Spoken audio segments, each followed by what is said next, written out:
Teachers, when did karmic justice finally come to that one troublesome student?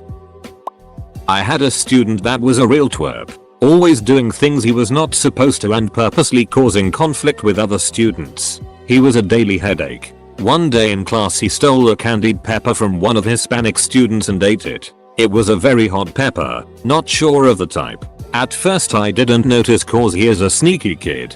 He started to sweat and his sweat turned to tears. "I need to go to the bathroom," he cried. My mouth.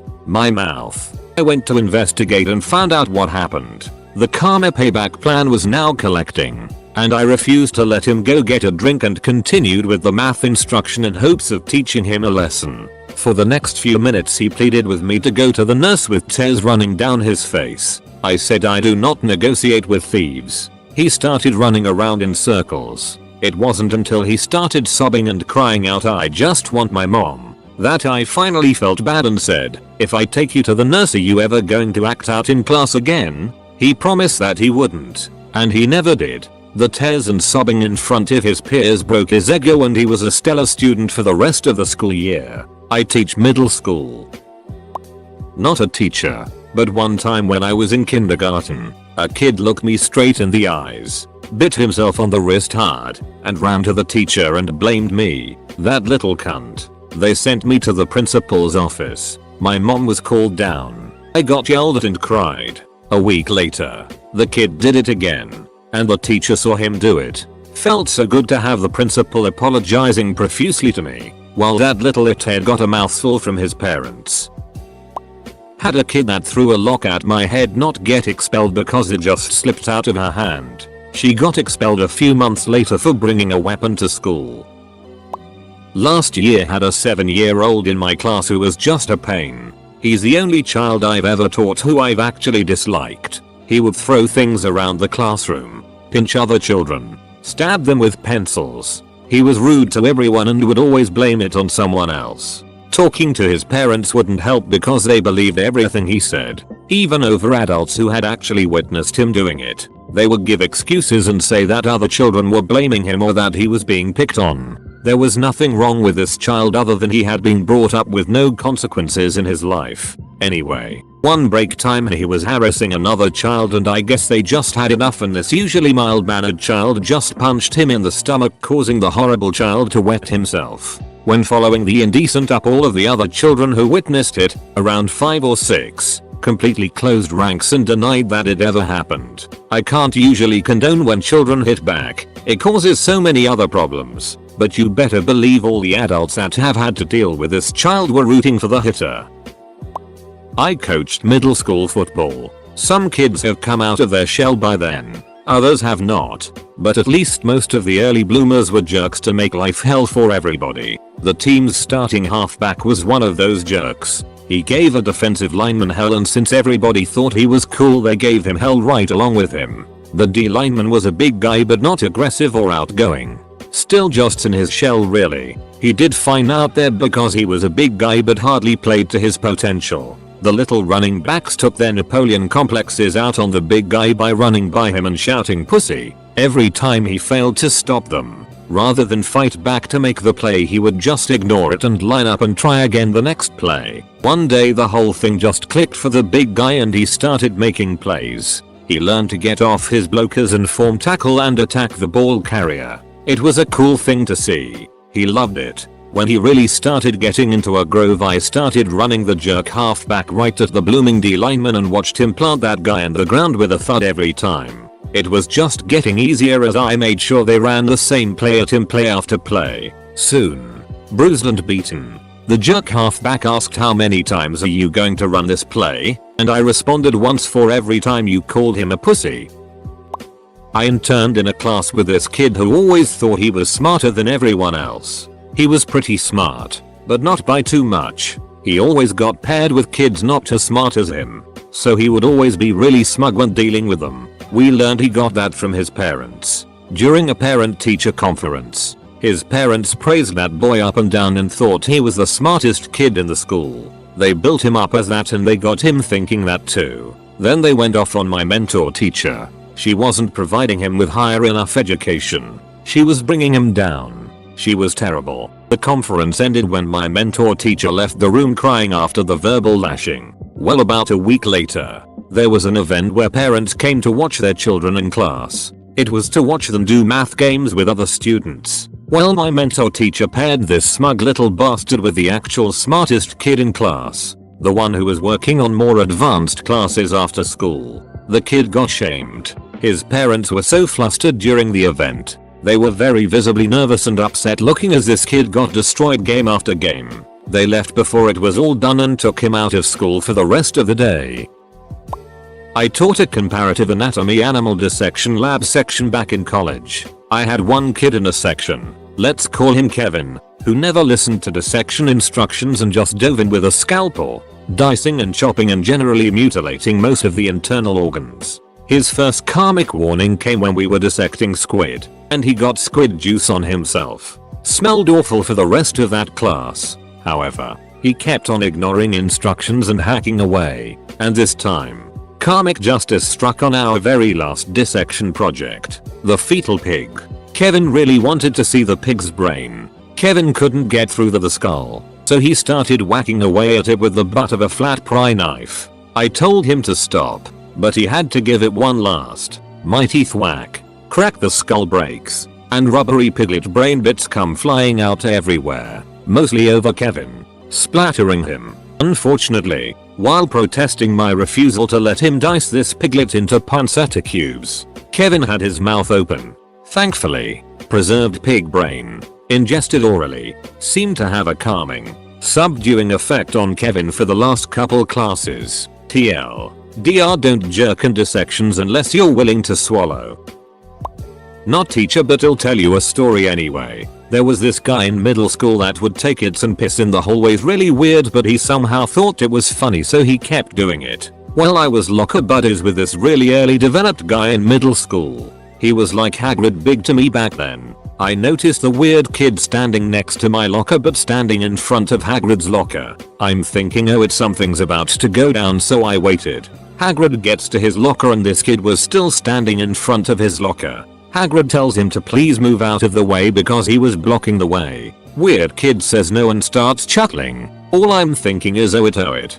Hagrid asks again and still the same response. This is when Hagrid ducking kicks this MF in the face. Like I've never seen anything like this before. This kid is standing straight up and he lifted his leg higher than I am in height and kicked this kid in the face. Hagrid gets suspended and tells me if that kid ever bothers me to let him know so he can kick him in the face again.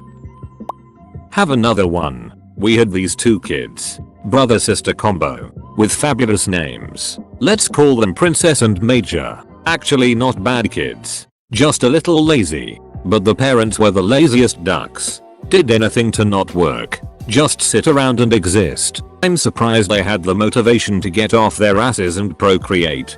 Twice. Anyway, there was always some excuse why homework wasn't done, and this was 4th grade, in a city. So homework was it like reading a little booklets to your folks, or practicing multiplication facts. The kids also missed school all the time. The kids were honest. Mommy didn't want to wake up and get us ready for the bus.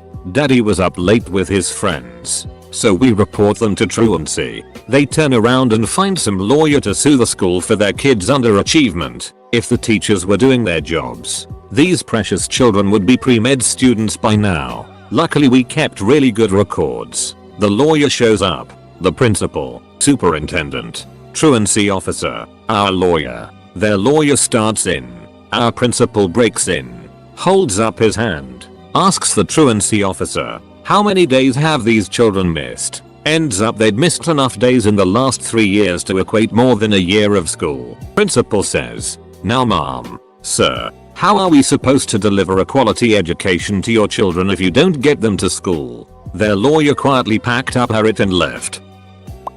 Freshman English. Busted a kid for plagiarism. He was furious and refused to drop the course. I gave him a second chance, and he continued to plagiarize. He was a slimy, smarmy kid who thought I was just a dumb, clueless TA. But jokes on him, so ended up failing the course 3 ways, plagiarizing, exceeding absences, and failing to turn in a complete final. You can argue about 1 way to get an F. You can't argue about 3. When I was younger, the teacher got tired of the kid who kept disrupting the class and she gave extra homework to everyone in the class except the troublesome kid and made all the students write thanks for the extra homework. Name. Somehow he stopped believing he was cool after that.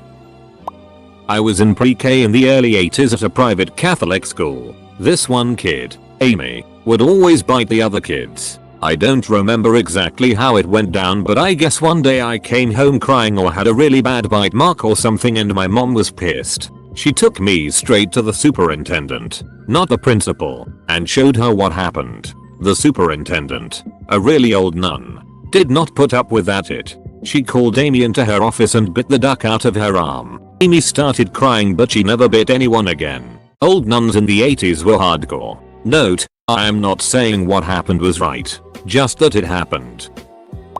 I teach college students to be teachers. My first year doing this, I had a student who was always late, turned in the bare minimum at work, always had excuses. I told him he had to improve because if he did this on the job, he'd get fired. He kept coasting and the other profs let him get by.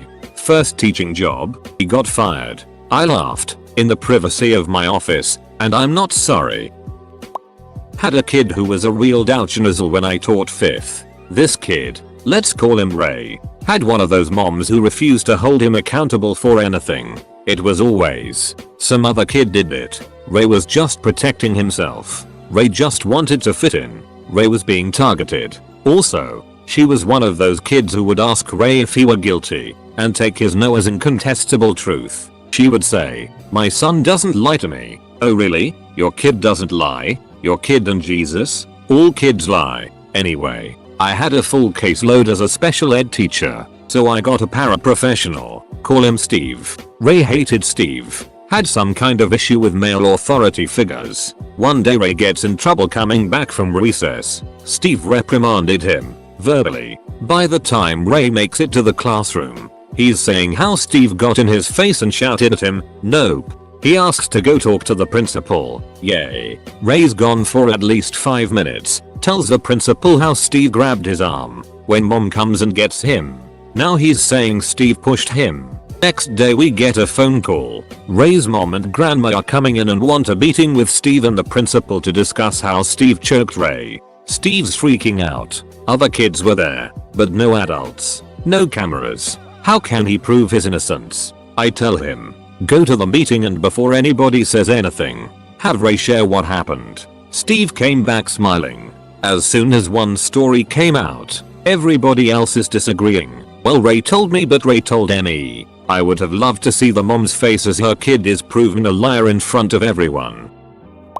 I'm an elementary school teacher, so this doesn't seem quite as serious as the others. Here goes though. There was a problem child in my class who thought it was cool to not listen to teacher advice, shrug off reprimands, and make snarky comments. He was hard to manage, but by no means a bad kid. We have a rule at our school that there's no running on the deck outside of our classroom. The official reason for this is that it's dangerous, but the rule is often ignored when no teacher is looking. One day the entire class and myself were standing out on the deck, lined up for lunch, when this particular student was coming back from getting something in the front building. He decided to blatantly ignore the no running on the deck rule that he had been reminded of probably 100 times before, and he began to sprint towards the class. Right as I yelled his name, he tripped and went flying. It was an epic wipeout that sent him sprawling across the deck, which the entire class saw. I checked if he was okay,